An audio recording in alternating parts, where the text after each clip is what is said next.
akan menjelaskan mengenai skenario pembelajaran perubahan konseptual pada materi hukum Paskal. Adapun bentuk miskonsepsi yaitu siswa beranggapan bahwa tekanan berbanding lurus terhadap luas penampang.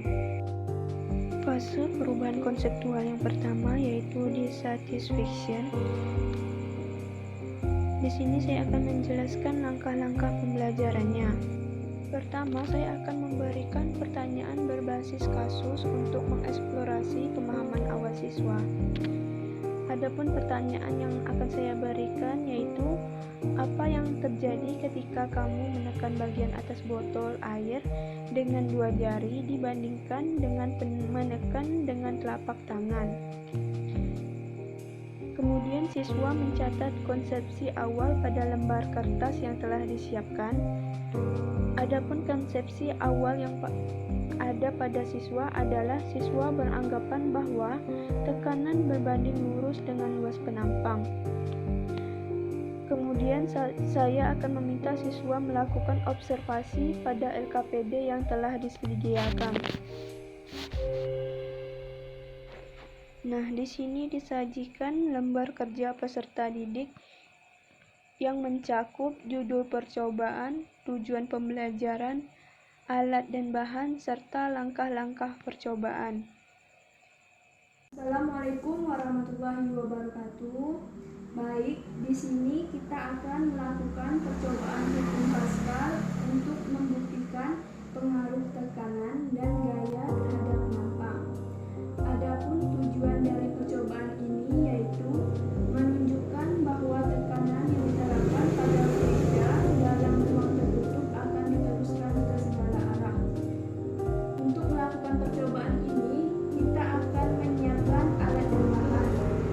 Adapun alat dan bahan yang digunakan yaitu 1 buah suntikan ukuran 5 mili dan 1 suntikan ukuran 10 mili. Kita akan melakukan percobaan.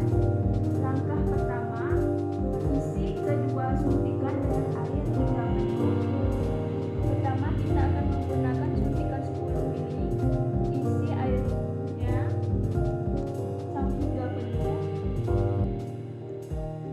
Kemudian isi suntikan yang ukuran 5 mili hingga penuh. Pastikan tidak ada udara di dalam selang agar tekanan hanya diteruskan melalui cairan. Kemudian sambungkan ujung-ujungnya dengan selang karet.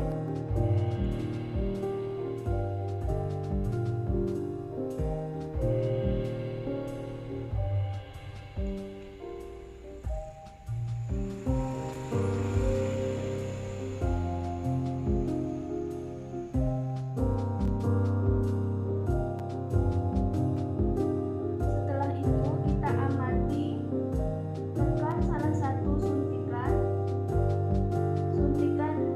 dari yang lebih kecil kita tekan, dan perhatikan efek yang terjadi pada suntikan yang lebih besar.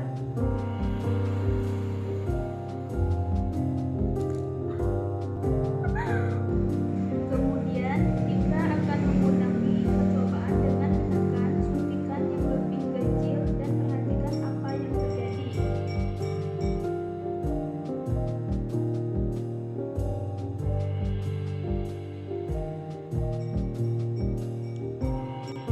Baik, sekian dari percobaan saya akhiri. Wassalamualaikum warahmatullahi wabarakatuh. Setelah siswa melakukan pengamatan, siswa diminta mengisi tabel pengamatan. Yang pertama, ukuran suntikan yaitu kecil atau ukuran 5 mili dengan gaya yang diberikan 2 Newton dengan luas penampang 1 cm persegi dan tekanan yang diberikan yaitu 2000 PA. Dengan pergerakan piston suntikan lain yaitu piston suntikan 10 mili bergerak keluar. Percobaan yang kedua dengan suntikan besar yaitu 10 mili, gaya yang diberikan sama yaitu 2 Newton, luas penampangnya yaitu 2 cm persegi dengan tekanan yang diberikan yaitu 1000 PA. Dengan pergeseran piston suntikan lain, piston suntikan 5 mili bergerak ke dalam. Selanjutnya, dengan menggunakan ukuran suntikan kecil atau 5 mili, gaya yang diberikan yaitu 4 Newton dan luas penampang yaitu 1 cm persegi dengan tekanan yang diberikan 4000 PA dan pergerakan piston suntikan lain yaitu piston suntikan 10 mili bergerak lebih cepat. Kemudian besar suntikan 10 mili dengan gaya yang diberikan 4 Newton dan luas penampang 2 cm persegi. Tekanan yang diberikan yaitu 2000 PA dan pergerakan suntikan lain yaitu piston suntikan 5 mili bergerak lebih cepat. Fase perubahan konseptual yang selanjutnya yaitu intelligible dan plausible. Langkah-langkah pembelajaran berdasarkan percobaan suntikan menunjukkan bahwa tekanan dalam fluida yang terkurung disebarkan secara merata. Meskipun luas penampang suntikan kecil dan besar berbeda, tekanan yang dihasilkan tetap sama. Ini membuktikan bahwa gaya yang diterapkan pada piston kecil berbanding terbalik dengan luas penampang. Contoh lain yaitu pada sebuah semprotan seperti pada gambar ini. Ketika kita menekan tuas semprotan, kita memberikan gaya pada cairan di dalam tabung. Jika nozzle semprotan memiliki penampang yang lebih kecil dibandingkan dengan tabung, tekanan di dalam tabung akan meningkat.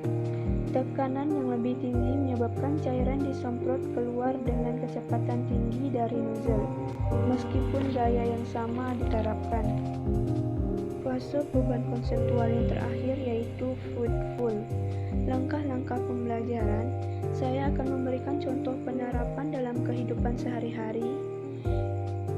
Di sini ada sebuah dongkrak mobil beroperasi berdasarkan hukum Pascal yang menyatakan bahwa perubahan tekanan pada fluida dalam ruang tertutup akan diteruskan ke seluruh fluida. Dalam dongkrak terdapat 2 silinder kecil atau yang input dan besar output yang terhubung.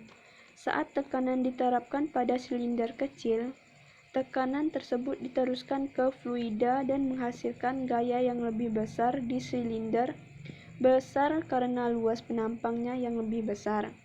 Ini memungkinkan dongkrak untuk mengangkat mobil berat dengan usaha yang relatif kecil, menunjukkan efisiensi hukum Pascal dalam alat mekanis untuk mengatasi beban berat.